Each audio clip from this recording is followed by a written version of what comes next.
everybody. Welcome back. YouTube.com/Geek Aloud. It's Tuesday night. It's 8 p.m. So, of course, the Gaming Enforcement Agency is here. Troy on duty, and I'm here with Steve. How are you, mate?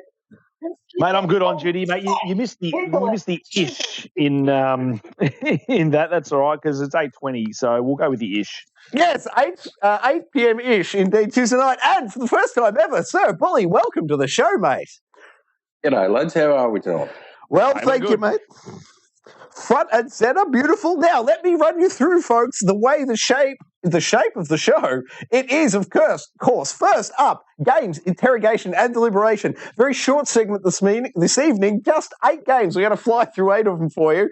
And then, after that, we have the news segment. We will go into the news studio. We'll grab the best of the best news stories of the week. We'll run through those. And, of course, we'll round that off with Game Informer's list of upcoming titles for this week. Then we have everyone's favourite segment, the standoff. Steve, tell me things about the standoff this evening, please. Mate, we're going old school tonight. This harkens back to our very first episode of the best orange tree in a game, of which we only had 3 choices. Tonight, though, we're looking at the best grass in a game, Troy. There's a fair bit more than 3 contenders tonight, so feel free in the chat there to let us know what your favourite grass is in a video game. I know Bully's already got his winner pegged, but we'll have to wait and see how the standoff goes tonight. Indeed, we shall. And then finally, the 4th segment of the evening is audience interrogation. That's where we come out to you in the YouTube chat land. Leave your thoughts, comments throughout the show into that YouTube chat. We round them all up at the end and get straight back to you right there. But as we always do, and as I just promised, let's start with games, interrogation, and... All right, first up this evening, you may have seen the Let's Installs appear on the channel earlier this week. It's Tribes of Midgard, which is one of the PS Plus monthly games for this month, available for both PlayStation 4 and PlayStation 5. Interesting of note, I played it first on the 5, then installed it on the 4, and the trophies popped backwards, Steve. Would you believe it? Oh, that's nice. I always like when they do that with games. But the backwards one, I was blown away. I hadn't seen a good backwards popping in a while. Not since Hitman 3 had I unlocked something on the 5 and then had it lock on 4. Normally it flows the other way. So I was very impressed to see that. But Steve, Bully, have you guys had a chance to look at this one at all? I haven't. I do love a good backwards popping. On to you, Bully. I did. I was inspired by your Let's Install. I jumped on, put about 20 minutes into it, and probably can't tell you much more than that. Pretty mediocre start, I think.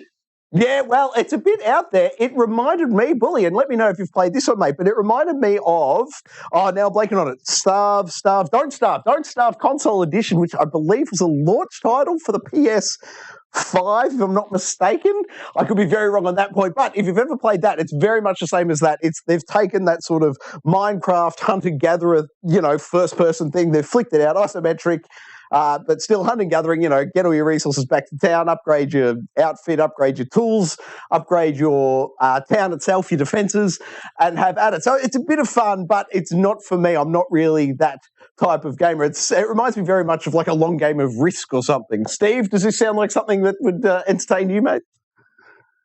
No, I don't think so. Like, I don't mind your isometric adventure games, but if it's sort of, leaning more towards that Don't Starve-y, survival stuff, I don't know if that's enough to do it for me. The art style, I think, looks nice from what I'm seeing here. It's got that kind of Breath of the Wild-y kind of, even with that inventory screen, looks very Breath of the Wild. But with the gameplay being what it is, I can't, even for free, I don't see myself playing this at all. I'm not sure if Bully's of the same opinion. Oh, I don't think I'll give it much more than the half an hour I've given it so far. The only thing, it sort of reminds me a little bit of the Minecraft where you get time during the day to build up your resources and all that sort of stuff, and then at night time, that's when the enemies come and try and attack your base. So, half an hour, 40 minutes is probably enough for me, I think.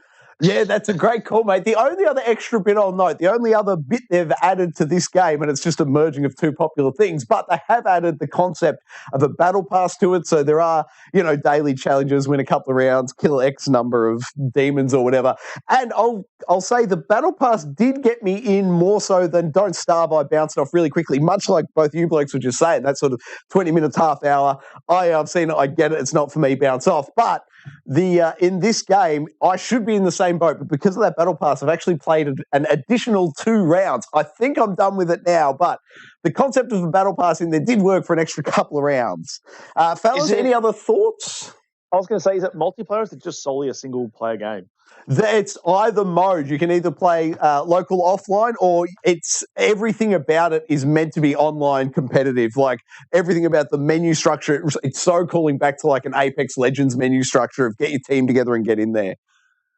Gotcha. Is it online? So you say you can play offline. Is it got one of those things where you must be online to play the game, or can you play it solely offline? Oh, I haven't tried pulling the network connection. I can confirm it definitely works in offline mode, but I haven't actually tried pulling out the connection. So I'm not sure on that one. I might have to get back to you. But game number 2 this evening is not one we have to get back to you on.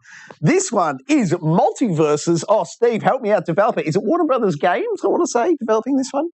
I thought it was WB. Bully might know more than me. I've only just gotten into it thanks to Bully tonight, who I got a code off and managed to download and have a couple of games in. So I think Bully can speak to this a little. I think he's had a few rounds. Yeah, WB Games running that one. To get the code, though, you have to sign up to their... they've got a new online service thing that you have to sign up for as well. So you have to jump onto that, sign up. I think Troy mentioned it last week. There's a few hoops that you have to go through to get about 5 emails. Yeah. But I will say I put probably 3 or 4 hours into it, and this might be very blasphemous. Prefer it to Smash Bros. Whoa. That's a big call. But I can see where you're at in terms of the actual characters and stuff. I think it's going to have a very wide appeal when it comes to that. Obviously, Smash Brothers is solely Nintendo and all those sort of characters and video game characters. But this is sort of hits, as I said, like the multiverse of characters. And I think it's going to appeal to a lot of people. And from what I've played with the tutorial mode that I've played is quite fun. I haven't been able to get into an actual game with bots or without bots yet. I'm not sure whether that's a server issue or whatever. But so far, I'm liking what I'm saying.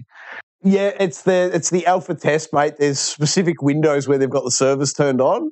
So it's like each day there's like a 4-hour window or whatever it is. I can't remember off the top of my head, but there's certain windows you need to be on. But sorry, fellas, for my history in this genre, I never play these types of games. Like I've picked up Mario a couple of times, but I'm really not into this genre at all. So hopefully one or both of you guys are. And my question is, firstly, is there an equivalent of this game that is free to play? This game is free to play. It's only, I think it's free to play module. I'm pretty sure. I think it's going to be a free to play game, and it's going to work similar to your Fortnite and stuff, where you can pay for skins and stuff for characters and emotes and all that kind of stuff. Yeah. Is that your recollection of the game? More or less. Plus, it'll have the battle pass in there as well. So the Fortnite style thing, where you can, you pay your monthly or your season pass to get that one as well. But I haven't really delved into these sort of games too much. I've done a little bit of Smash Bros, but I think the thing that, and I know that Smash Brothers gets into that really competitive esports style sort of thing, and can get quite deep with the moves and stuff in that. That's what I've actually liked about this, is that you can jump into it within a couple of minutes. You've worked out, a large percentage of the moves, and you can actually get in and start winning pretty easily. I think you might have, mate. I was in there I think I played it for about half an hour. I didn't learn one button move, but good on you for working it out. But Troy, you got to remember, it's a platformer fighter, so you're never going to stand a chance when it comes to this type of game. It's true. I'm not. My one remaining question, then I'll hand it over to you guys for any final thoughts. My one remaining question is, do we know... do we know when this is coming out? Do we have a firm release date? I know there's an open beta coming in July. I'm not sure the actual release date. Well, and I guess the other question is, how long until Fortnite pull this off and make a Fortnite mode that's equivalent to this if it's successful? Yeah, not long. How much would you love one of these games with all your locos, Steve? All the Fortnite characters you've got, but playing them in this type of game. Mate, with all the money I've spent on characters. I know. It'd be nice to have some place to use them all, but I did enjoy, though, using the bots in the mode and the names they gave the characters for, the usable characters. So obviously myself on my iPod, but then I had stuff like Billy Bob Bot Jr. I had Captain Boticus and Sir Botsalot. I thought that was a nice little touch for the bots. Have we heard anything about a full roster? Do we know a number? Nah, Bully, are you aware? I'm like, there's a decent amount in the beta, but I'm not sure about full numbers. No, I don't know what they're planning beyond going through the beta, but I'd assume it'd be fairly similar to that Fortnite style, where every season you get new characters, updated skins. and that sort of stuff to keep the whales rolling in as it is.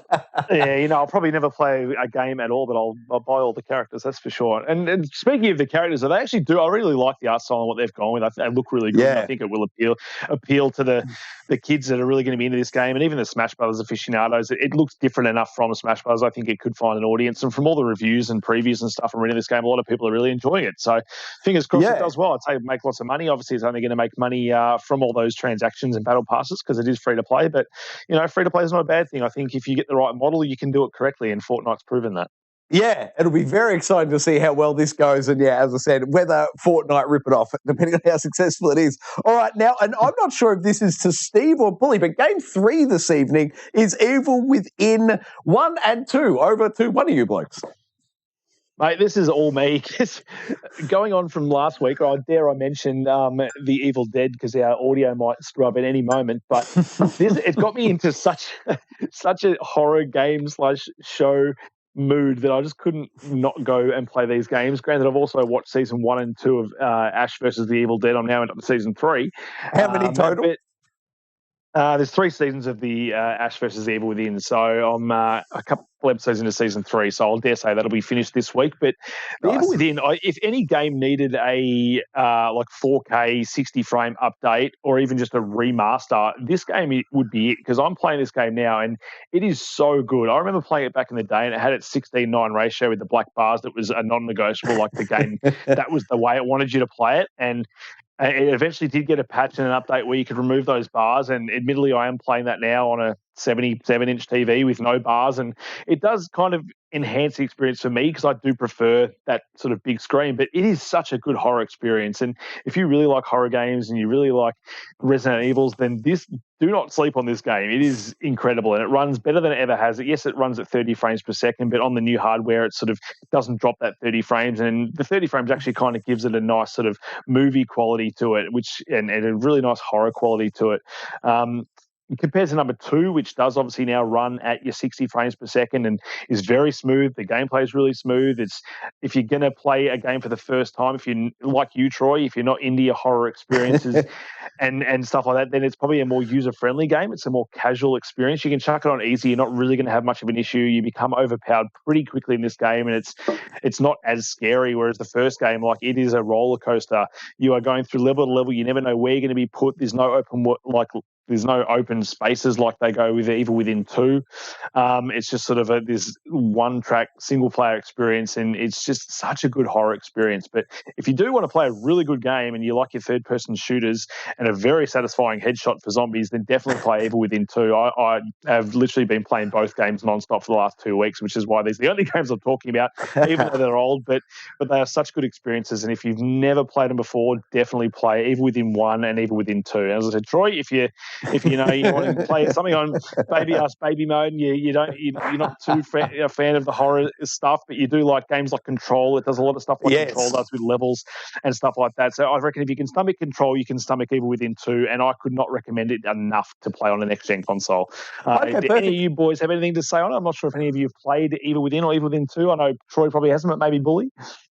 Put a couple of hours into the first one, I think, but most of my gaming occurs when the children are in bed, it's night time, and there's no one else around, and I am a big baby.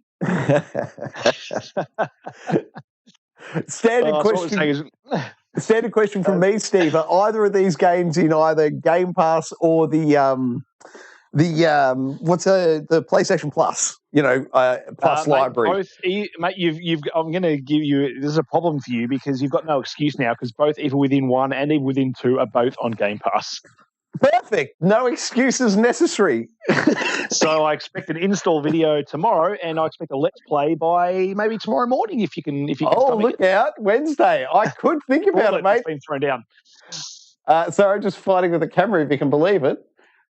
Mate, it'll make for a good stream, trust me, because if the audience want to watch you sort of not really pooping your pants, because if you play number 2, it's not going to be too bad. But I think it's a really good stream game. I think just convulsing in the corner, crying. That'll be fantastic for everyone to watch. Yeah, mate, it's still easier than a platform game for you. So I think you can still manage it. Perfect. Okay, I guess that brings us to game number 4 this evening, which is no game at all. It is, in fact, the Chippendale. I'm not sure if it's got a longer title, but the Chippendale movie. Steve or Bully, I hope one of you guys have seen it. I have not. Well, I watched the whole movie. So Chippendale Rescue Rangers. I used to love this TV show, this cartoon as a kid. Bully's probably the same because he's a similar age to me. Bully. Used to love it. One of the favourites. Got 5 or 10 minutes into I guess we'll call it a remake.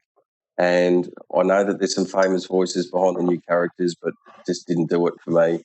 Preferred the old voices, and that was it. 10 minutes in. Fair enough, mate. 10 minutes in.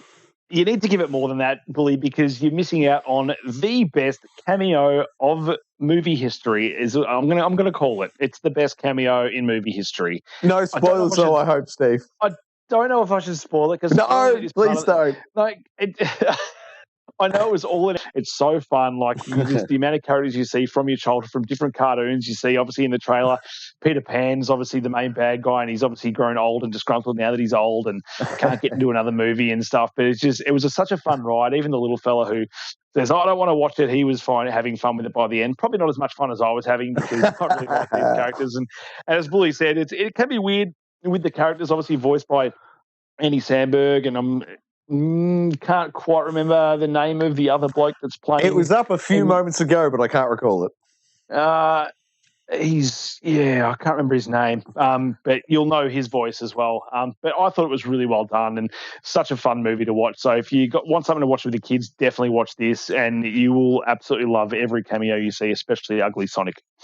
Fantastic, mate. Excellent report. Thank you very much. Game 5 this week is me. It's a bit of a surprise one, boys.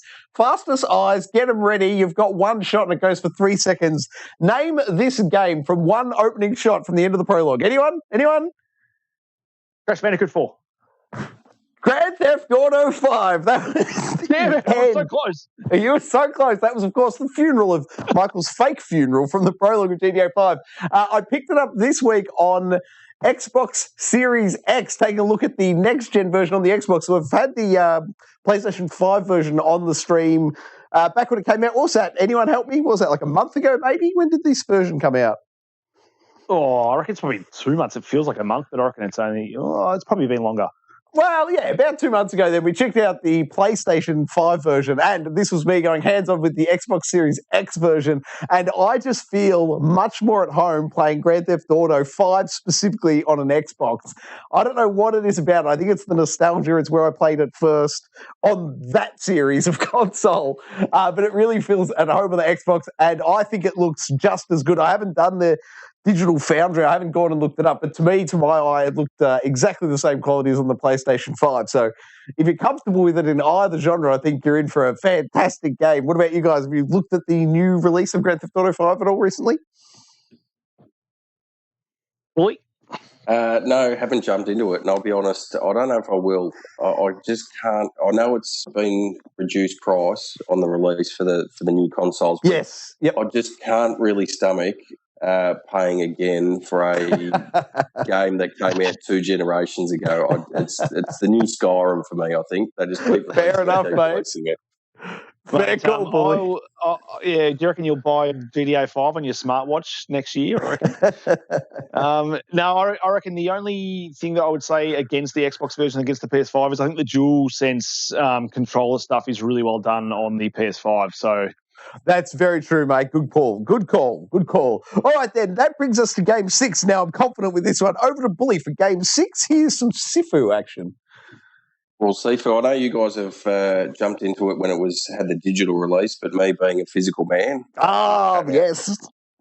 Came out a week or so ago, so I managed to jump into it. I'll be honest, I love the art style. I love the theory behind it all, but for me, and I think I mentioned this to Troy last week, for me it is in that category of Soulsborne difficulty, and I just do not, at this stage in my life, have the thumb dexterity to be able to be making my way through that. I got to not even the end of the first level, and I think I got up to age 65, so I'd be tipping I wouldn't have much more to go before that was the end of it. No, Yeah, it's your very close. final life, I would have thought. But I don't know. Did you chuck it on just normal difficulty, or are you chucking on that easy difficulty that we did kind of recommend if you want to pass the game, but didn't recommend if you actually want to get the most out of the game? Yeah. No, I jumped it. I started off on the normal level and put a couple of hours into it on that. I didn't want to cheat myself out of it without even trying, but I think I'm just going to have to drop back. But I'll be brutally honest. I think the difficulty in this, for me personally, is above and beyond any of the Soulsborne games. I find those easy to deal with the exception of probably Bloodborne, where you need that quick reaction for the parry and the blocking and that sort of stuff. But any of the other ones where you can actually time your blocking and you've got time to manoeuvre around before you attack and that sort of stuff, I find those a lot easier than this. It's just you're being attacked from 6 ways. I struggle to block, I struggle to defend, and I struggle to attack. So Yeah, the block on this one, I reckon, is really hard. It took me so long to work out what do they want, Steve? Correct me here, mate. I'm sure I'm going to get it wrong, but I think it's just, is it up and down for the block? You just need to hold the left stick up and then tap block for it to block high? Yeah. So you've got your parries low? and you've got your sort of dodging as well. Like, there's different mechanics, and sort of once you work it out, it does click. And it's hard to say. I reckon the more you play this, you say it's hard, but I think the more you play it, the more you work out the rhythm and stuff of the game and what it wants and how it works. And I think it's not until you fight some of those bosses like over and over and over again, like that boss that I don't know. Obviously you've beaten him now, Troy. The one with the fire. I think it's the second boss in the club. Yeah, with the fire sticks. Yep. It's like, it wasn't till I sort of watched some videos on how to beat him and stuff. Once I beat him, like, the rhythm of the game pretty much changed for me. And once I knew how to beat him, the game itself in a whole became much easier. So again, though, as Bully said, like, at this time in our age and with the amount of games coming out, like, it's whether you're willing to put that much time to learning those mechanics to actually get good at the game. And as I said, you do feel like you may be cheating yourself out of the game by playing it on easy. Yeah. Because those mechanics sort of do become a bit trope, and you don't really need to use them as much because it becomes just a bit of a butter masher, and it's not what the game's about. So, I mean, I wouldn't recommend chucking down to easy just to get through it, but I mean, if you do want to see what the other levels bring, maybe do it. But as I said, it doesn't take much for the game. It literally, in my mind, when I was playing this game, I was like, oh my God, this is, again, like Bully, this is harder than any Souls game I've ever played. Like, the amount of reflexes and stuff you've got to have, the amount of button presses you've got to do and timing and all that kind of stuff feels like it's just so much more intense than something like a Souls where you've got time to sort of maneuver and dodge and parry. But once it clicks, it does click, and then it does become easier. And I thought I was never going to finish this game, and I've finished it 5 times now. And I've managed to finish it, I think, at an age of under 50 for the whole game. So you can do it. It's just a matter of persisting, and it's just whether you want to do that or not is the main question. Can I ask you, Bully, what class you rolled in Elden Ring, mate? I haven't played that for about a month. I'd have to get back on that one, I think. Fair enough. No worries. I just didn't know if you were typically up close swords type class or whether you're more a hang back caster type. But all good, man. All good. No, generally up front with the swords in your face. That's where I'm normally okay, nice. So you're a big Sekiro fan then, I'm guessing? There was one I just didn't get into as well. That's fascinating. I reckon I've loved all the Souls games. Put probably 15, 20 hours into Sekiro, and I think it was just the quicker pace of it just didn't do it for me. Right. Was it I know the one that got me for hours was Steve, help me out. What's it? The flaming bull or the firecracker bull or something? Yeah, that was him. I found him hard for about 2 seconds, then I'd absolutely screw him. I'm not sure what it was, but I found my groove against him. But I do know what you mean, because that guy can be tough, and just it is that first real level gap of like, okay, he's actually hard. He had me for 2 weeks, and I feel he was about 15 hours in. That's why I asked Bully. I thought maybe that was the moment. For me, it was the gorilla in Sekiro, the one that you think you've finally defeated, then you cut his head off, and then he comes back to life, and that was me for. Oh God, I don't even think I got that far, man. I don't even think I got that far. Don't. It's not worth it. Fair enough. Sorry, Bully. Any final thoughts, mate, on Sifu for you, sir? No, that's it. I think I'll give it another crack. If we don't go too well, I'll be bumping it down to that easy level and scooting my way through that way. Nice work, buddy. Nice work. All right, then next up, game 7 this evening is Ghostwire Tokyo. Over to you again, Bully. Well, for me, this is the complete opposite of Sifu. I found it slow, methodical, and just hard to get into a rhythm playing it. So slow in a bad way, you're saying? Yeah, slow for the opposite reason that Sifu was hard to get into because it was so quick and fast-paced. I just found Ghostwire very hard to get into because the movement was very slow, the aiming was very slow. I get all the stuff behind it. Again, it looks great. For the most part, the story, from what I've seen, about 5 or 6 hours in, really enjoying all that sort of stuff, just struggling with the slow movement. And I don't know whether that's going to change going forward. But, it won't change, man. Part of the appeal to me was that slow movement. Just it's got that feeling of being a tourist and walking around like a tourist. For me, like, I totally understand what you're saying. Like, it is slow and it does differentiate itself from other games with that slowness, but I really enjoyed it. I appreciate, man, though, if you didn't enjoy it, if it frustrated you maybe the way Red Dead Redemption 2 slow working in camp do, I could see how it annoyed you, but the slow walking did it for me. Sorry, mate, back to you. No, well, that's fine. But I think I put, you talk about Red Dead, I reckon about 15 to 20 hours into that before I put it down. Went back to it about 6 months later, and it was a lot of that was the slow pace of it. Went back to it about 6 months later and absolutely loved it. Yes. So I think it's just the timing that you're playing it. Going through some other faster paced games, you go to this one that just looks exceptionally slow by comparison. Yeah. It might be that thing that you put it down for a month, you go back to it, and then it really clicks with you because that's where you're at. And I think that's where I'm at with this one. It just needs to be put down for a little bit. We'll come back to it at a later point. But I can thoroughly see all the positive points in it. It looks great. Story, for the most part, from what I've seen, is great. Some of the little bits and pieces throughout that I've seen, fantastic. Just that slow pace is it's killing me at the moment. Fair enough, mate. Totally understandable.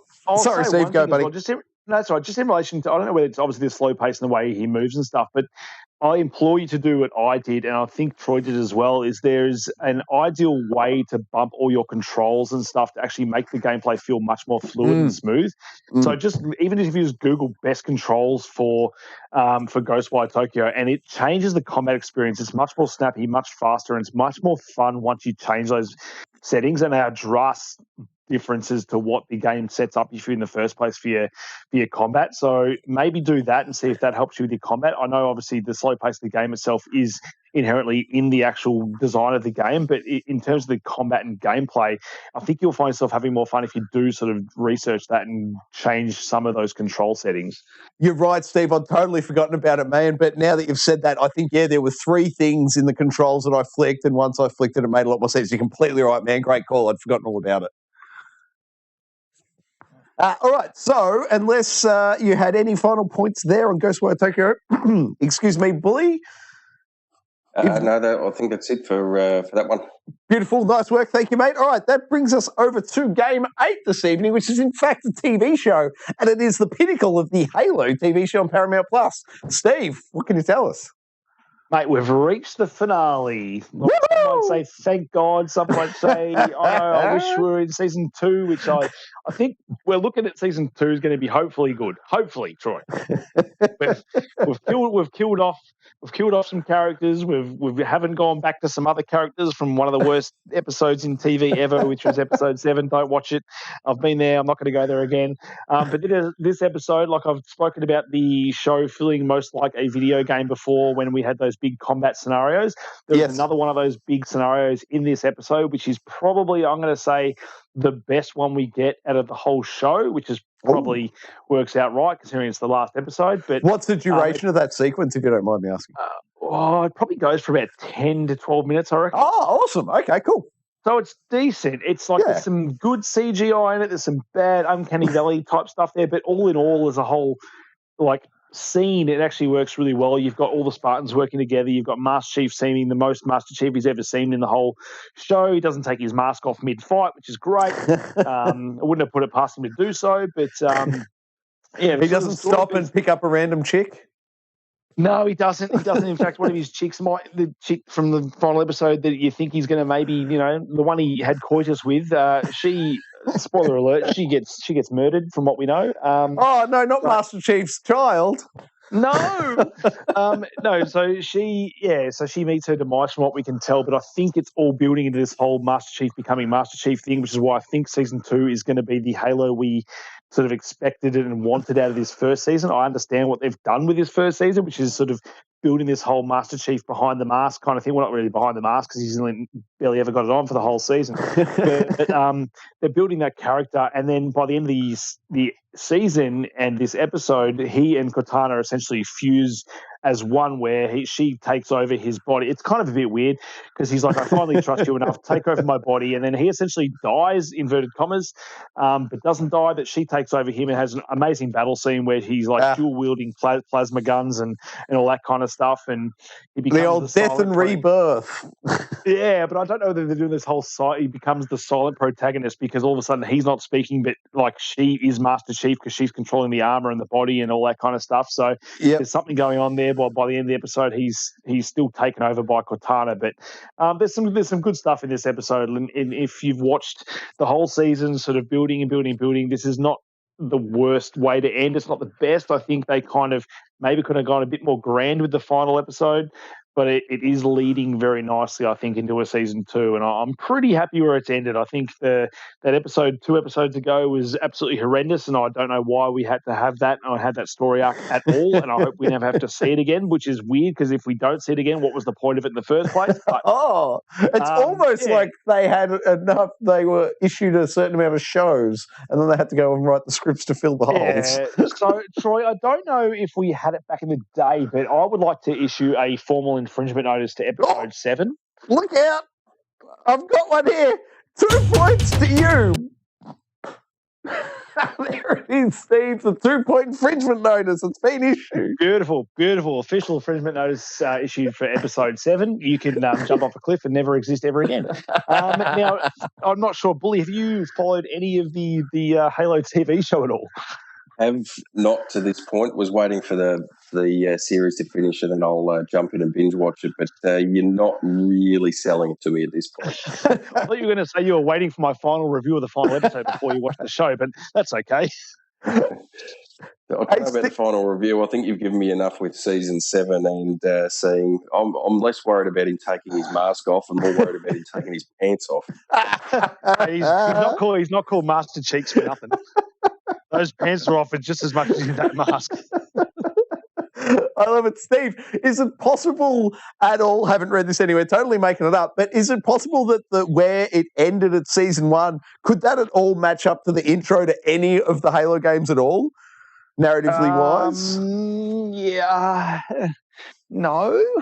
Fair enough. I was just asking. I thought maybe they were going to be like, and now's the perfect time to go play Halo Wars 2. Well, potentially they could be. Like it's where they've located the Halo ring, essentially, I reckon. So they're going to go find the Halo ring. So maybe you could see it done in Halo 1, but even then they're not really looking for the ring in Halo 1s. Sorry, mate. Random thought. I apologise. This, of course, brings us to the segment that doesn't have a graphic, even though the infringement notices do. This is now time for overtime. I'm still in the bad books. Steve, mate, did you get any overtime this week? Mate, I had a little bit of overtime, not much because I haven't barely played games this whole week, but I got some overtime just today with Windjammers 2. Oh, now I have never played Windjammers 1 or Windjammers 2. I've seen the footage, but tell me things. What's it like to go hands-on? Neither have I. I'll have to mention that it's a Game Pass choice of the week for mine. Short of obviously going either within 1 and 2 on Game Pass, but this game is new to Game Pass, but it's like a top-downy sort of disc-based Pong game. Is it fair to explain it?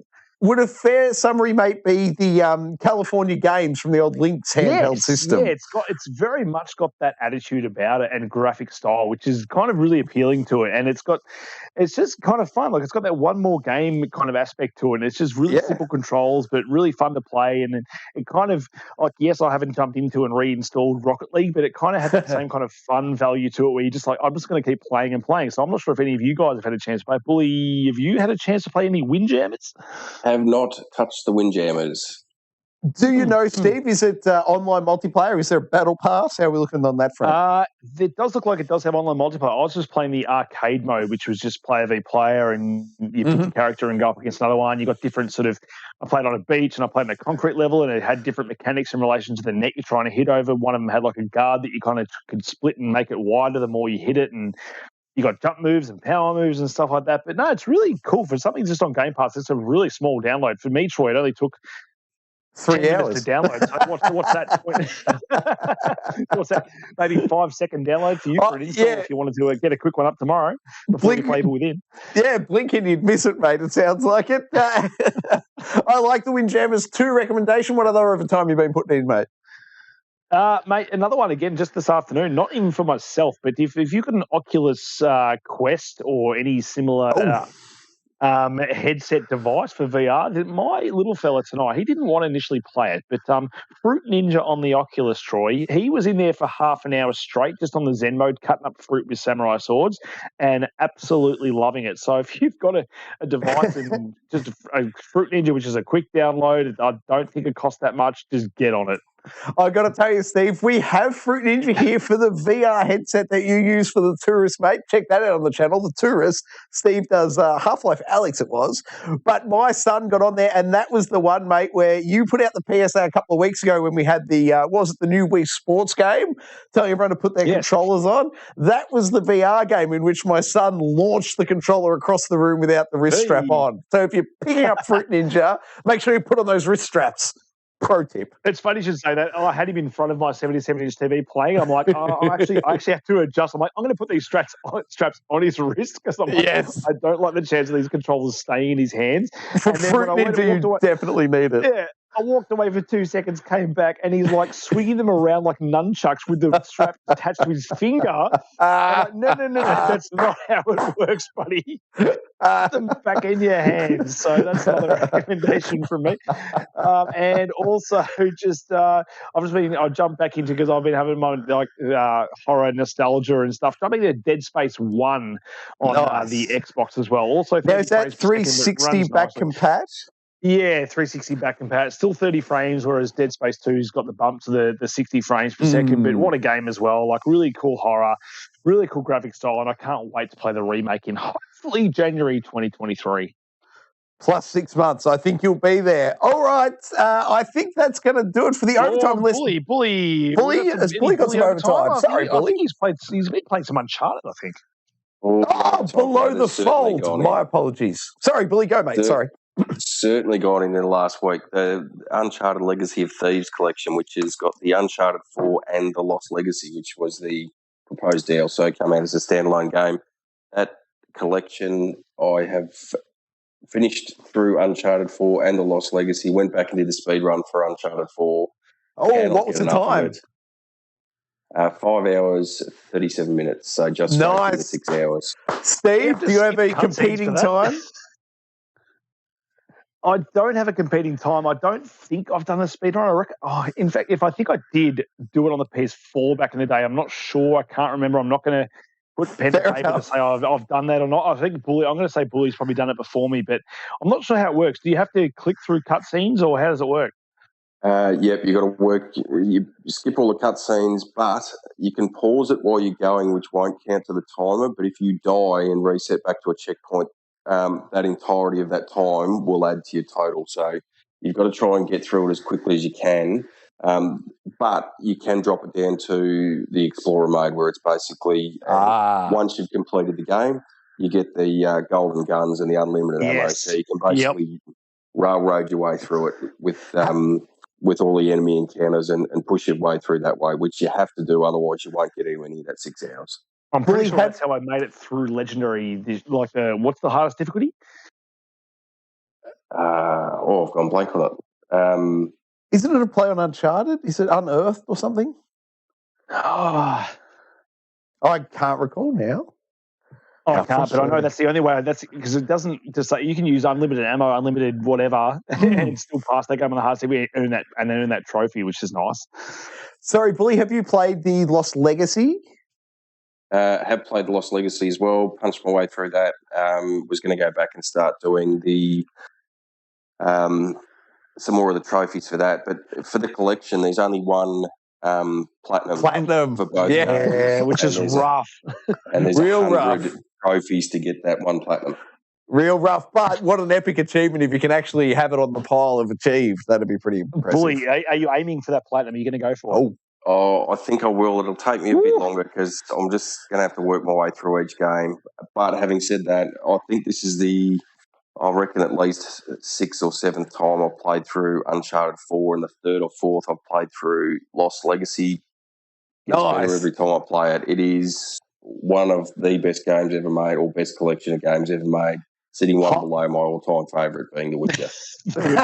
Mate, I agree. I absolutely agree there. And the difficulty we're all looking for, fellas, is crushing difficulty. Crushing, of course.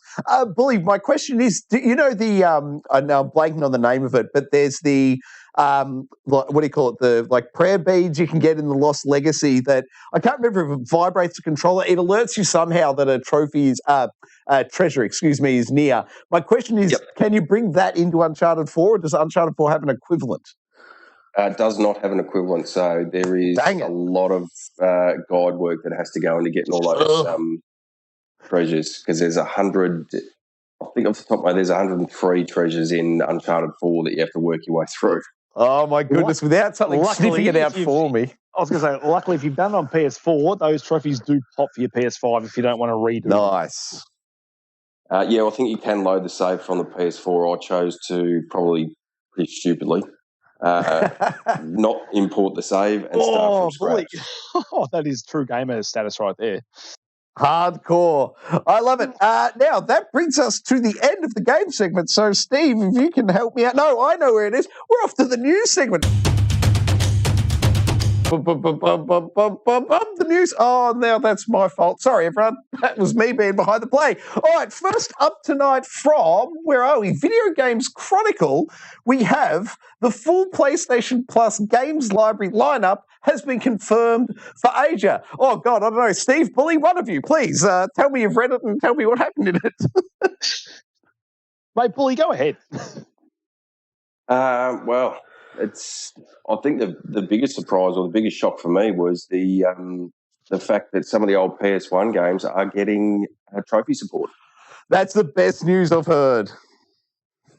I think it's only select titles though. So at the moment they've got, I think it's Ape Escape and Siphon Filter are the two that they've nominated so far. But I'll be honest, it's probably swayed me, and I was sitting on the fence whether I'd get it when it came out.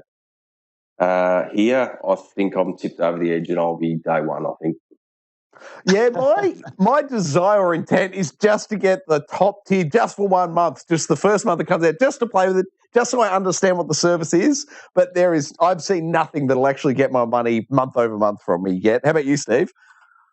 Mate, I'm just going to say one thing. Is that Splinter Cell's goggles? That's the whale noise, Troy. As shit as it was, that's what it was. But to go with the PlayStation's, yeah, why not? Let's go with Splinter Cell's goggles. Yeah. No. Although I think that started life as an Xbox exclusive. It actually did, didn't it? No, I'm keen. Like I loved Ape Escape, and I would happily play through Ape Escape with trophies if you're asking me. Oh yeah, did you? Oh no, I'm getting confused because I'm looking at a different thing. Sorry. Yes, that'd be awesome. Now, what do we know? I know we've said it, and I've forgotten about it. Does anyone have the prices on hand for the extra and premium tiers? I think one of them was $17.99, but I don't know which one. Good question. While you think of that, Steve, allow me to pose both this question for you. We have an extensive list of the PS4 and PS5 games catalogue that's available to the extra and deluxe list. My question for both you guys, do you have a number one slot? What is your top pick for game on this list? Anyone? Oh, Bully, you go first. I'm going to keep scrolling the list because I haven't come up with one yet. Oh, I have to settle with Siphon Filter. For me, that was one of my all-time PS1 favourites. You throw trophies into it, you've got me. Yeah, nice. And the other thing that I heard, now I'm looking for correction here as well, but is it correct that fighting with the camera at the same time, is it correct that some of the old ones that I have purchased that are included with the trophy update, like if I'd already purchased Siphon Filter, the backwards compatibility one on the PS4, that I also get access to the new version with trophies? I believe that was announced. Oh, I'm not sure, Bully. I think all three of us are going to need to check our backlogs just to see, because we might have a handful of games available for free, is the point. Oh, that'd be I've nice. got those prices there for you, Troy, as well. Oh, so go shoot. The base PS Plus, which is what we've got at the moment, it's $11.95 a month, or you can do the 12-month deal, which works out a bit cheaper. The PS Plus Extra is $18.95 a month, and the PS Plus Deluxe, which is that top tier, is $21.95 a month, or up to $154 per 12 months if you buy it in bulk. And is both of those over base subscription, do they both include the Ubisoft thing, or is that only the highest tier? No, I believe at this stage they anything above that base model includes the Ubisoft stuff as well, but I'd have to double check on that for you. Nice one. All right, guys, I've found my nomination for best of the list. Game you must play if you haven't already. It's Shadow of the Colossus. Oi, good call. So it's the original, not the remake? Correct, not the remake, but if they add trophies to this original, I will go back and play it.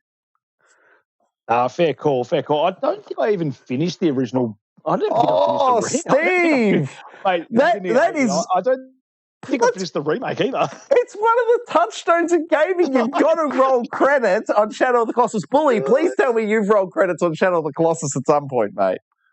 I'm going to leave you hanging there. Oh, my God. What is going on, fellas? You both deserve infringement notices at this point. Come on, guys. Shadow of the Colossus. Chuck them up. We deserve it. Just give us them. No, I refuse. I refuse.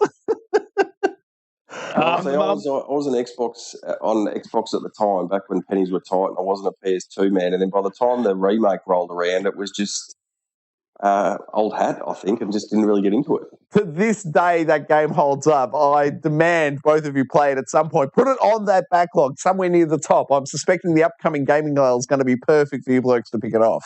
It's a quick game. You can get into it and roll it in about 10 hours, but it's awesome. Oh, nice, mate. As good as that is, I might give myself a crack at the Jack and Daxter games, maybe. I don't think I've ever finished a Jack and Daxter game. Being the Naughty Dog fan that I am, I reckon I might give them a crack. Oh, wait, hold the presses. I missed it the first time around. Guys, Knack's on the list. There's the winner. Knack. Oh, Knack, mate, don't talk smack about Knack. I just come up with that. I'm really happy with myself with that one. I like it. Don't talk smack about Knack. I actually didn't mind Knack at all, and Knack 2 as well. I think they're actually quite charming platforming. Well, I say that, so it's probably why you don't like them, Troy. Platforming games. He's on to me. I reckon they've got some good graphic effects that came up with the console at the time, and like they've got a charming story, charming art style. They're very Pixar-esque. I don't know. They're not as bad as everyone says, I reckon. I'd give us Knack 3. Oh, Steve's calling for Knack 3. Hey, Steve. Be careful what you wish for, Steve. That next state of play could have anything in it. And if Knack 3 makes an appearance, I'm going to start blaming you. We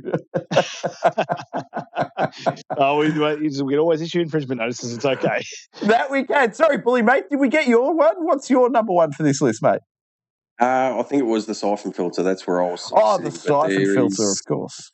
There is quite a few of those, especially if they start coming out with more of the PS1 classics or the PS2s that have trophy support. And I know I keep harping on about it, but for me, that adds to the replayability of all those games, even if you're playing in a lower quality graphics mode.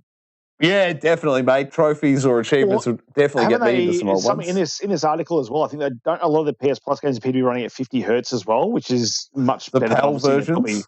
Which is obviously better than their 30 hertz versions they probably released at initially. Yes, very true. But I think some of the Americans are upset because when they're the 50 hertz, they're the PAL version, and I'm blanking on the name now, but there's one specific classic title that they all wanted the American voices for, and they're the British voices because it's the PAL version. You know what I say, Troy? What's that?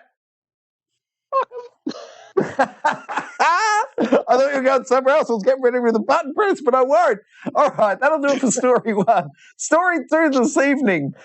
This one is from GameSpot, and it is that Uncharted becomes the fourth video game movie to reach 400 million worldwide. Now, of course, everyone knows Steve and I enjoyed Uncharted. What about you, Billy? Did you get to the cinemas? Your thoughts? I haven't got to the cinemas. I have to admit, I bought it for the young fella when he had a sleepover for his birthday a couple of weeks ago, but I haven't worked my way back to it. I just, after playing the games again, getting into all of that, and then looking at old Marky Mark with that mustache, it puts me off, I'll be honest. Admittedly, I have to say though, Bully, he only has the mustache in the final end credit scene, so you don't have to worry about that mustache for the whole movie. Granted, it's a bit weird having Sully without a mustache for the whole movie, but I just watched this movie again for the third time the other night on my TV, and what a joyous movie this is. Like it is Uncharted, and this story makes me happy because Troy, I know we are getting a sequel now. Yes, we are. I love it, man. Big. It puts a big smile on my dial. It's just modern day Indiana Jones, and I can't get enough of it. Big fan. I love it. More of that. All right, story 3 this evening is from Eurogamer, and they tell us that Kojima publicly responds to Norman Reedus' claims that Death Stranding 2 is in development. His response was, "Go to your private room, friend." That reads to me of accidental leak. Whoops, I shouldn't have said that. I love it, but he just owned it. He doesn't even care. Like, doesn't try and hide. It's like, it's in development. Thanks, Norman, for telling everyone. But I love Death Stranding 1, so I'm happy to see that Death Stranding 2 is up and about. Bully, have you delved into Death Stranding at all? I have, and I think again with that, I'll go back to that slow pace of the Ghostwire. It wasn't in the mood for it at the time. Put it probably 5 or 6 hours into it. And probably one I do need to go back to, because a lot of people, although having said that, it's a lot of the commentaries, it's either very hit or miss. You either really love it or you don't, and there's no middle ground that you might think it's okay for parts of it. Yeah, well, I had Unky Dunky recommended to me, and my wife, who's not a big gamer at all, but she played it and loved it, she recommended it to me. But just like you, Billy, about 5 hours in, I bounced off. It just wasn't for me. Too slow. Sorry, Steve, you were saying? No, it is very slow. But by the time we finish it, I think the whole slowness of it is kind of what makes it. Like, I remember playing this game and doing a massive sludge through over a mountain in the snow. And I'm not sure if I've told this story before, but you're going through, it takes forever and it's such a slog, and you're literally in this thing. It's frustrating. It's not really fun at all. But by the time you get to the end of it, you unlock these boots that enable you to actually walk through the snow at a much faster rate. And you almost like you go on the journey with the character himself, because the way the character acts is like, this was a massive journey, and you feel like you are actually on that journey with him. So I wouldn't call it fun, but it does provide an experience that is just enjoyable, and you do feel as like you are the character in the game, which is strange when it's a third-person game, because most of the time first-person games are the ones that make you feel like the character. It's the reason Master Chief doesn't speak as much as he does in the first-person shooter, to make you feel like the character. But you do feel like you go through this thing with Norman Reedus' character in that moment. It was one of the best moments I've had in gaming, and the game does speed up as it goes on. You unlock weapons, you unlock new abilities, and obviously with the remake or remaster they did on the PS5, it's got new missions that sort of harken back to the more Metal Gear stuff and inside sneaking around missions and all that kind of stuff. But so I'd be intrigued to see where a sequel goes, whether they stick more towards what they did with the whole Strand gaming stuff and the online sort of not multiplayer, but multiplayer. You can, see people's ladders in your world and stuff like that, or whether they lean towards more of a Metal Gear style gameplay. So you're sort of stuck with the whole, like, yes, do we want to make a game that people enjoyed the first time around for its nicheness, or do we want to cater to that sort of more, generalized market that is going to enjoy a video game for video game's sake? Kind of like how I spoke with Evil Within 1 and Evil Within 2. Evil Within 1's very much a horror experience, and it is a very niche market that's going to enjoy that game. Evil Within 2, a much more generalized version of horror that more people are going to like in a casual experience. Whether it's a better game or not, it's very debatable, but it's going to appeal to probably more people. Even from my standing, I probably enjoy number 1 more, but more people are going to play number 2. So what are they going to do with Death Stranding 2? I don't know. I'm just excited because it's Kojima and it's clearly the next thing he's making. And obviously Norman Reedus is involved in it. So, and it's probably going to come out 2023. Keep wishing, Steve. Can I ask you, mate? I haven't finished the story. I don't know how it goes. I don't know the twists and turns. Is it possible, or would it make more sense for Death Stranding 2? Could it be a prequel to Death Stranding 1? Like, I don't know how it ends, but does a sequel or a prequel make more sense if you were filling out that story, do you think? Funny you should say that. Like, now that you've said it, I actually think a prequel probably makes more sense as to how the world ended up the way it did, and it could probably bring in some more some more, like it's not quite as barren kind of wasteland and stuff, and you could actually, because the kind of the way it finishes, I don't know how you would do a sequel. I'm sure Kojima's got plenty of things up in his mind how you would do it, but I reckon a prequel with slightly more populated areas and stuff could actually work really well, and you could expand the gameplay mechanics and stuff for that. So I reckon a prequel probably wouldn't be a bad way to do it. Yeah, nice one. Oh, well, we'll keep our eyes on that one. Thank you very much, mate. All right, story 4 this evening is from Press Start Australia, and they are letting us know that PlayStation's days of play, that is awkward, sale event dates have been revealed for this year. Steve, what are those dates? Mate, I'm going to let Bully take over this one because he gave me this story. So, Bully, it's all over to you, Bully. Well, it's in Australia, it's this Thursday, the 25th, so that obviously depends on where you are around the world, until the 8th of June. And from what I've seen on there, there's some good deals. I think some of the controllers were going for about 75-ish Australian dollars, which is, if you're listening from overseas or anywhere else, that's markedly cheaper than what they normally are here, which is about 120. So it's pretty decent price. And then quite a few good reductions on some of the older PlayStation exclusives that are coming out, down to $10, I think, for some of the older ones, like your original Spider-Man one and those types. So some fairly cheap games coming up if you've missed out on them, and then they'll obviously convert onto the PS network as well, so you'll be able to download them digitally if that's your go. Yeah, perfect. Now, do you guys remember, I've got no idea, does Sony typically do, a state of play to go with the kickoff of this event? Like, would it be reasonable to assume the first day of this sale will also have a state of play on that date? Is that a thing? Well, I can't remember for last year, but I know they sort of used to use this as a bit of a lead into E3, but they haven't done that the last couple of years. So what they decide to end up doing for that sort of period, I suppose that might lean into to the dates they've got here. So you can only read into that and say, well, sometime around the first or middle of the second week of June, we might be getting a state of play. Yeah, that could be cool. Something to look forward to. Keep the eyes peeled. I think so. I think go, Steve. Go, mate. Sorry. I was going to say, obviously, with deals like God of War and stuff, seeing it $10 and state of play, I think rumored. I think we'll probably do need to get some kind of Sony event, as Bully was saying. I think we need to see more on God of War. I think we're going to get a date. I reckon they have to drop a date. They're going to let us know whether it's this year or next year. And if they let us know it's this year, it's definitely happening this year. I don't think we see it pushed if they don't announce a date. Announce a date this year. Sorry, Steve, I know you're firmly in the camp that God of War is definitely coming out this November. Bully, where do you sit? No. I totally made that up about Steve, everyone. I've got no idea where he sits. No, I actually am in the camp that I think it is still coming this year. I think... well, at least I hope for them it's this year. I think from what we saw at last year's E3, the trailer and stuff we saw looked pretty together. And as I've mentioned previously, I think the fact that we're building off the first game as opposed to a game from scratch, I think a lot of the animations there, the team's already there. They've worked on a game before, so they're not starting from scratch. So I think we still see this game this year. I'm a bit worried the fact we still haven't heard anything already this year about a date. But I think if we're going to get a date, it's going to be sort of this mid-year Summer Games Fest type thing. And I think they're going to announce a sort of November, December date, which is going to hurt a lot of the Xbox fans out there whose games just got pushed to next year. So you're thinking 11/11/22, Steve? Mate, let's call it 11/11/22. I love it. Sorry, Bully, where do you sit on it, mate? Are we seeing God of War this year?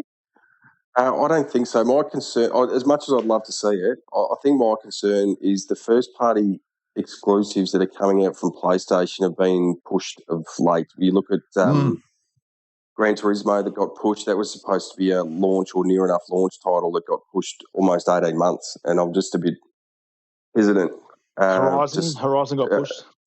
So all those ones that got pushed, I think as much as they'd like to get it out before Christmas this year to give something of a big name sale coming up to Christmas, I'll be honest, I don't think they're going to make it. Yep, it sounds like you and I are in agreement on that one, Bully. Steve, time will tell. If no one had anything else on this story? No, I'm all good. You, Bully? Nope, all good. All right, moving on then. As we always do, we wrap up the news segment with the new releases coming out this week from the Gaming Informer website. First up is Hard Space Shipbreaker, coming to PC May 24th. Does anyone know anything about shipbreaking? It's the first-person game of what, like, Isaac Clarke from Dead Space looked like he would be doing before he was involved in a mass murder with alien creatures. So it looks like an engineer spacing game for mind. Okay, very good. Wild. All right, next up is Nino Kuni Crossworlds, PC, iOS, and Android. Any interest there, fellas? Bully, I know you're a Nino Kuni fan, aren't you? Oh, I love Nino Kuni. Love Nino Kuni. You know much about this? I think this is an MMO style cash grab from what I've been able to see. So I'm not holding out a lot of hope with it. No, so it's not going to derail Diablo as the best iOS game out today?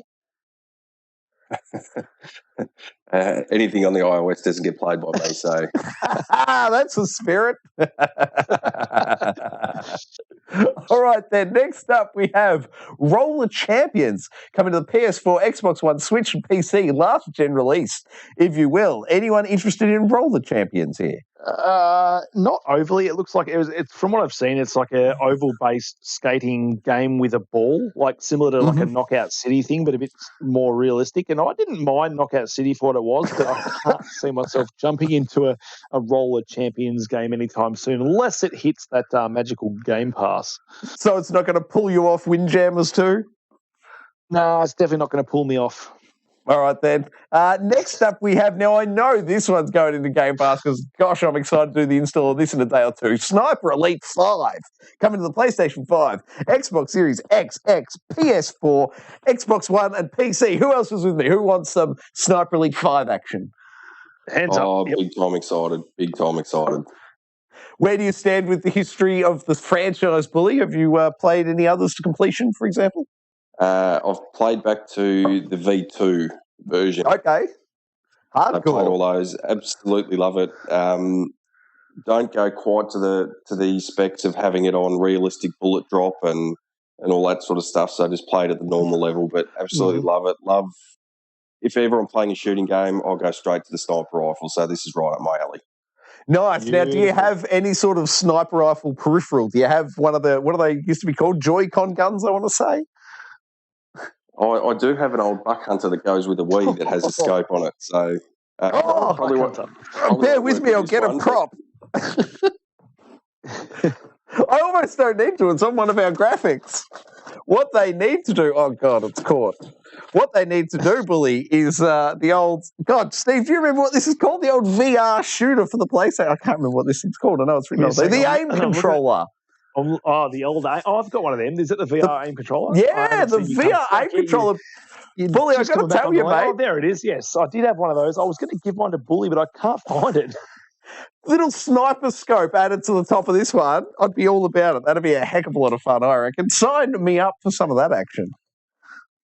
Oh, there is PS Sniper Elite 4 did have a VR mode. Sorry, Steve, go ahead. It did. I do have Sniper Elite 4 on the Oculus, and it does work well. It's a bit finicky, and I do prefer being in precision with my sniper games. So I think playing 5 on the old Xbox with old mate now looking very much like Sam Fisher with his new getup, I can't wait. I think it's going to be good fun, and the fact that it's Game Pass is incredible. It is. Exciting stuff. Now, there's no online multiplayer, is there, Bully? Sorry, I was just going to say, if that's the closest to Sam Fisher I'm going to get, well, I'm just going to have to take that. Mate, all you have to do is get me online. I'll go, beep. It might sound like a whale. It might sound like Sam Fisher, but we'll get there. I love your dedication to it, Steve. All right, next up we have Arcade Spirits, the new challenges coming to PS5, Xbox Series XS, PlayStation 4, Xbox One, Switch, and PC on May the 27th. Does anybody know anything about this gem? The text-based adventure game set in that region, what you can see of that thumbnail, it's pretty much it. So right, for me. Moving on. Next up, G.E.A. the kangaroo. I'm guessing it's Australian. Coming to the PS5, Xbox Series XS, PS4, Xbox One, Switch, PC. Steve, what can you tell us? May 27th. Hey, is it just me, or are they gone the whole Crash Bandicoot font there with the KO? They definitely have, and if I don't know if you've looked at any of the screenshots, but it looks like they've pulled a lot of the Ratchet and Clank style animations. Bit of Ratchet and Clank about it. I'd never played KO back in the day. Bully, what about yourself? Didn't do the original, but you give me a mascot platformer right on there. And I've heard that it's a pretty good mascot platformer for a remake from all the previews I've seen. So you might have to be in it. I'm hoping it's Game Pass. Fingers crossed. I think it may be. There's a good chance it is, Steve. I won't lock it in, but I'd put the odds on about 75%. I reckon it's a fair chance it's in there. Next up, we have Microsoft Flight Simulator, Top Gun Maverick DLC. Now, I only saw the trailer for this for the first time the other day, and my God, am I excited to see the new Top Gun movie. But is anybody into the flight simulators? I'm excited for the Top Gun movie. That's pretty close to, isn't it? Pretty much. I was almost tempted to download Ace Combat 5 again just to play it because I'll wait till I've seen the movie and gotten that. But from all accounts, Top Gun the movie Maverick is looking insane and I can't wait to see it. I don't care about the game, but give me the movie. Nice. What about you, Bully? Are you a Microsoft Flight Sim player? Not in the slightest, and I have heard some of the action scenes in the movie are phenomenal. I've seen some close-up pictures of what Val Kilmer looks like now, and putting me off a little bit. I'll be honest. What was it? Was it the Island of Dr. Moreau? Who does he play in that? I haven't seen that one. I've seen a few shots that they put out as publicity type things, and he's looking very, very far from his old original Top Gun days. So, Bully, I'm going to ask: is Val Kilmer's face scarier than the evil within? Well, let me put it this way: if I was watching that Top Gun at night by myself and saw his face, I would jump. So similar. All right, cool. Put them on par then.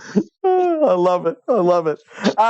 Just a heads up, guys, if either of you were looking for it, I believe the base install of Microsoft Flight Simulator is about 121 gigs these days. So if you want to check out that DLC, I don't know how big it is, but that is a huge base game to install if you're interested in it. That's 24 hours I don't have. Oh, excuse me. Finally this week. My God, Steve, take over while I slowly die here and mute my mic. What have we got? Pac-Man Museum Plus. I don't know what this is. It's Pac-Man. It's is he in a museum? Is it a museum of all the other Pac-Man games? I believe yes. Pac-Man games. I believe it's a compilation of Pac-Man games. Hey, there you go. Well, again, that's right for a Game Pass release as far as I'm concerned, but there's no mention of it. But it does come with, I'm looking at 1, 2, 3, 4, 5, 6, 7, 8, 9, 10, 11, 12, 13, 14 different Pac-Man games, Troy and Bully. Whoa. I tell you what, Steve, put a little dog ear on the corner of this one. I reckon this will be added to Game Pass during the Xbox conference. Oh, I like it. This won't be day to date, but... Sorry, go, mate. Go. Just had a look for you, and KO the Kangaroo is not on Game Pass or coming up on Game Pass. Oh. Troy, Right. misinformed. I'm going to guess $29.95. Is that what we're going for? I think it'd have to be around that sort of mark. You wouldn't be paid any more for that. I don't know. These days, I couldn't tell you the last time I saw a game that was under $29.95. I'd be surprised if it was under that. Maybe someone can fact check it. Maybe, but somebody's off fact checking. Bully, it'll have to be huge fact checking because Steve, it's now time for the crown in your jewel, sir. It is time once again for the standoff, and I have one question for you, mate. Who will fight? Who will fight? Today, Troy, who fighting is the best game grass? Grass. Whatever you want to call it. We're in Australia. Mate, let's call it the best lawn in the game. Who cares? Oh, I love it. The best nature strip. How about that? Best nature strip. Let's do it, Troy. Yeah. All right. Halo grass is up first. Who can forget the matted hair look of the old Halo grass? Oh, mate, I know you said that with a bit of disdain in your voice then, but I personally, when I played this game, and to this day, you look down at the grass in Halo, you tell me that shit's not real. It's not real, and I can tell I'm looking at an 8-bit map, Steve. I'm not impressed at all by this first pick, I'll be honest. Tell me when you first played this game, you didn't look down and go, okay, that's pretty impressive grass. Steve, when I first played this game and looked down, I did not think, wow, that's impressive looking grass. Oh, shit. Oh, man, because I was the opposite. I've judged every game since based on the Halo Combat Evolved grass. Hey, you've got to have your watermarks. I was like, that grass isn't as good as Halo's. I know it's just a flat texture, but it looks like real grass, Troy. It does. No, you're right, mate. I'm being ridiculously harsh for no good reason. It was reasonable grass. I keep trying to say glass. It was reasonable grass for when the game came out, mate. I agree completely. They did do a good job. They did set the benchmark. What's on this grass? What do you think? Oh, it looks like something, I'll tell you that. And to be fair, let's be honest, asteroids looked cool when it came out too. That is true. I remember thinking how good GoldenEye looked. All right, game 2 this evening. It's the grass in Zelda, Steve. What can you tell us about Zelda's grass? Okay, so I'm not going to pick a specific grass because every Zelda has a similar grass, but Breath of the Wild's grass was pretty cool. But I still remember any grass, no matter what, in Zelda, you can swing your sword, you can do your little twirly sword thing as well. And Troy, what comes out of the grass? What comes out of the grass in Zelda? Little green gems. I don't know what they're called. Little green gems. Rupees, Troy. Rupees. That's the one. What other game can you cut grass and get money? None. And I'll tell you, Steve, I still remember the very first time I booted up, and I'm blanking on which Zelda it was, but the first time to play it with the Wiimote, where you did the actual swishy motion with your hand and cut the grass. I'll never forget that moment. Yes, mate, I love cutting the grass in real life down to my front lawn. It's one of my favourite pastimes. But do you think I'll get money from doing that? No. No gems falling out when you mow the front lawn, Steve? No gems. Occasionally hit some metal and it hits me in the shin and it really hurts, but no money, Troy.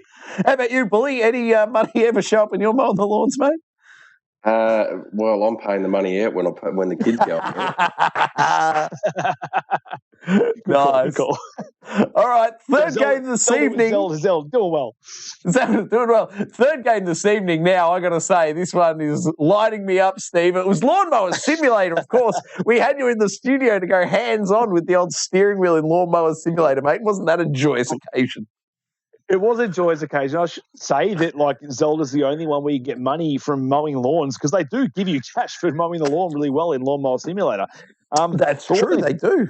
I don't give you money for is if you decide just to mow a penis in that lawn, Troy. As satisfying as it is. Who would do such a thing, Steve? Who would do such a thing? I mean, I do have to give this props to being the first game I actually played on my 77-inch OLED TV. So, at 120 hertz. In all its glorious motion was it's not bad. I do love cutting the lawn, but it made me kind of wish for a ride-on mower of my own, which I don't have. So kind of knocking a couple of points there. I love it. All right, game 4 this evening.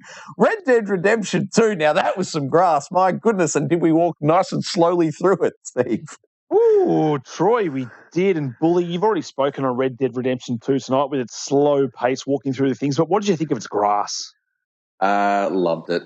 As I said, that second playthrough, amazing. I was more than happy to just get off the horse and wander off through the grass into the bush.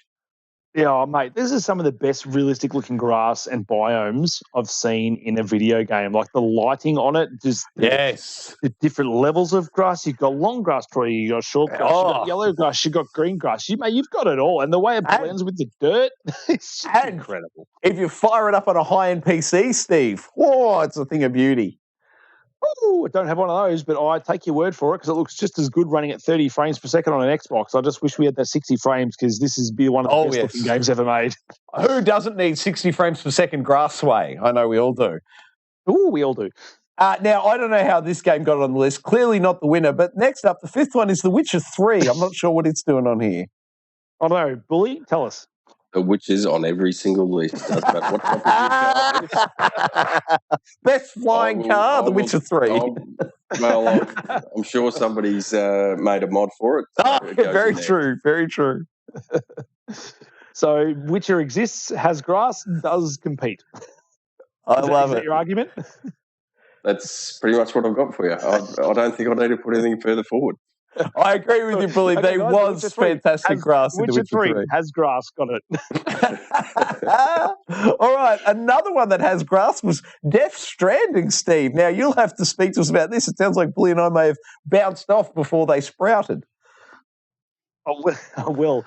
This game, very good-looking game. We've spoken about this inevitable sequel coming, but it is the only game I can remember in recent times where you can urinate on said grass and grow yourself a mushroom. Nice.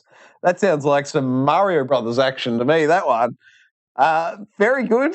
Next up is The Last of Us 2 grass. And over to you, Steve, while I fight with the camera again. Last of Us Part 2, not only does it have really good looking grass, but it is a gameplay mechanic in the fact you hide within this grass to maneuver and stealth kill all your enemies and stuff as well, and with realistic squashing of the grass features, for lack of a better term. But like it's got some incredible mechanics with this grass. Like it looks not only does it look good, Troy. Look there. Look like Ellie. The grass is flattened beneath her, like real life, Troy. It's what phenomenal. This grass does in Last of Us Part.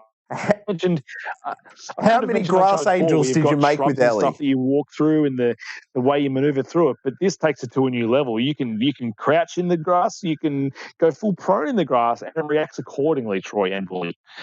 Nice. Can you get the camera to go down and do the what is it, Gladiator shot, where he just runs his hand through the it's wheat, I think, in Gladiator, but surely little Ellie hand drag through the grass. That'd be right up there, Ellie, naughty dogs. Can't do that, but not on this list. And for just an honourable mention is Ghost of Tsushima does have that when you're on the horse and he runs through the opening title screen and runs his hand through the grass. That was quite a cool moment. Didn't make the list tonight, but it was a cool moment in games. But just Last of Us 2 does get on this list due to the fact that it is a mechanic as opposed to just a looks part of the game. Anything you want to say about it, Bully, at all? Well, I'll be honest with you. I forgot how to play The Last of Us 2, or how it should have been played when I first started, and went running straight through that grass and popped people in the head. Nice. All right, then. I bet the grass looked good as you ran through it, eh? Yeah. Next up, who can forget the fire grass in Far Cry 2? While I was fighting off malaria, I was also chasing some licking flames. Steve, did you have fun in it? That's right. I did Far Cry 2 and 3 to that extent, but I just initially I was like Far Cry 3, yes, it probably had better grass, but Far Cry 2 is where we had the first initial thing with the whole fire integration and wind and the way the fire could attract to your grass and stuff like that. It was a really cool mechanic, and not only did you have grass, you could destroy grass. So it gets a mention on this list as well, just for the interactivity with said grass. Great call, mate. It was the first time I ran screaming from flames in a game. All right, final one on the list is Pokemon grass. Who wants to own up to this? Everyone knows I don't play the Pokemons. I'll reluctantly stick my hand up for this one. Well, the reason is the grass is the main area where you go out and you catch the wild Pokemon. That's in all the 2D type games, so not the newer ones. But that's where you go and catch the Pokemon. That's where you throw your balls around. That's where you go and get them. Outside of that, you don't catch anything. So that is the area that you need to go for them. Might not be the best looking grass, but certainly that's where you're going to be spending a lot of your time. Very I'm nice. going to give you props for saying throw your balls around. That's the best thing I've heard out of all that. All right, guys, it's that time. We need to pick a winner. I will nominate as a cut above the rest. Lawnmower Simulator gets my vote. Where are you guys sitting? Oh, I know where Bully's sitting because it was over before it began with The Witcher. But I wanted to go Halo, but you guys shut all over me for that. So I'm not going to go with Halo because I'm not going to get any more votes. I'm going to go with Red Dead Redemption 2, just purely based on its aesthetic for looking like an incredible world. And it literally, in terms of the way grass looks in a game, I don't think I've actually seen it done better. Anyone else want to chime in? I'll go with you on Red Dead. I think it added to when you got some of the screenshots there of the grass with the trees and the sunset and the hills and all the rest of it that all just feeds into one, and just the scenery there is unbelievable. Yep, I agree, mate. I can back Red Dead Redemption 2 just because I remember now when I was in the snow area, I was able to walk around in the snow. It was grass, but there was snow on top of the grass, and I was able to walk around and make a smiley face and do a have a nice day thing. So I'm with you guys there. We can give it to Red Dead Redemption 2, tonight's winner for the standoff. They fought. Red Dead Redemption 2 won. Thank you very much, gentlemen, for participating in the standoff. That can only mean one thing, Steve. Where are we off to now? We're off to the live chat, Troy. Oh, audience interrogation. I've got a bumper for that somewhere too. That's not it, though. So we'll just move on to it. There it is, audience interrogation. Please, Steve/Bully, what is happening in that YouTube chat this evening? Mate, we've had Sean, we've had myself, we've had Bully, but Bully's been on the show the whole night, so we haven't had him in the chat for too long, which has been very nice to have him on the show today. Yeah, Bully, thank you for joining us, mate. Welcome along, sir. I hope you've been having fun with us on your first episode. Certainly have. I will give you an update though. That KO the Kangaroo is $49.95, so that's going straight on the wait for a sale list. That is definitely a wait for a sale. Punching above its weight at $45, I think. Now we've had Sean Games just saying g'day to everyone. He's being nice as he always is. Sean Games in the chat. There's no real questions as such, but I think we do have a question from Discord, Troy. Oh, do we? Let me scroll down and find it. I'm digging. Well, I dig. Sean Games in the chat, mate. Thanks for showing up. Thank you for moderating in that chat, mate. I really appreciate it. Good to see you in there, mate. Good work. I do not have the Discord question in front of me because my paperwork's incomplete. If anybody else had it there, go.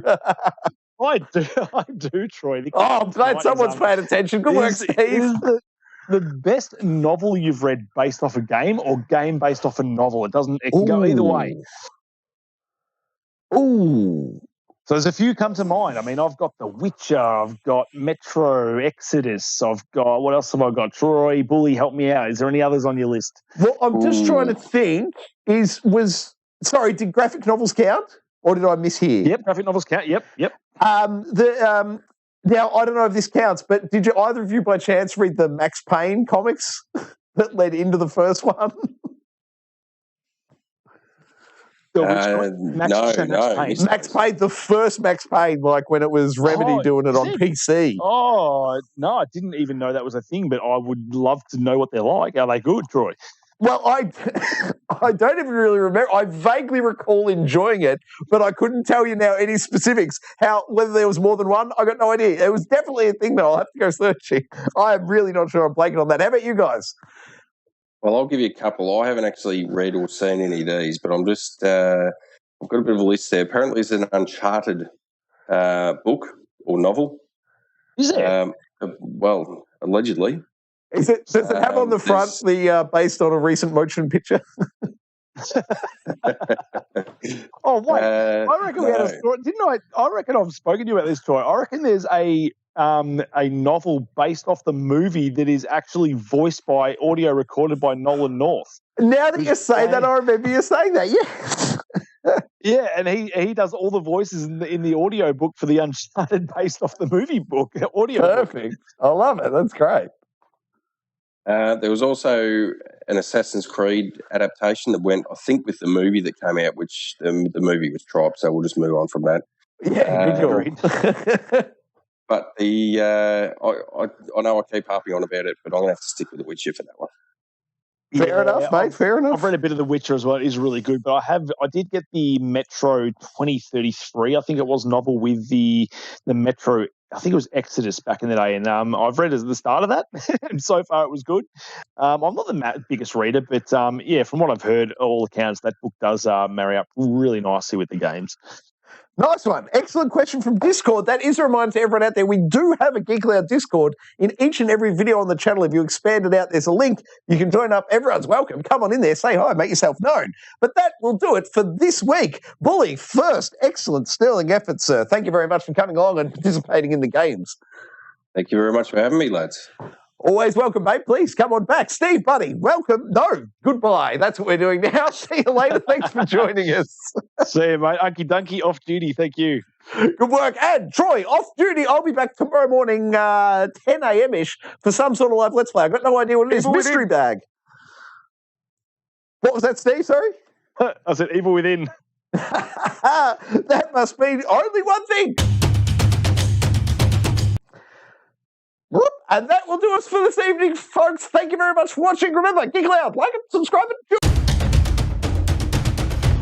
Oh, that was luck. Hey, that's something.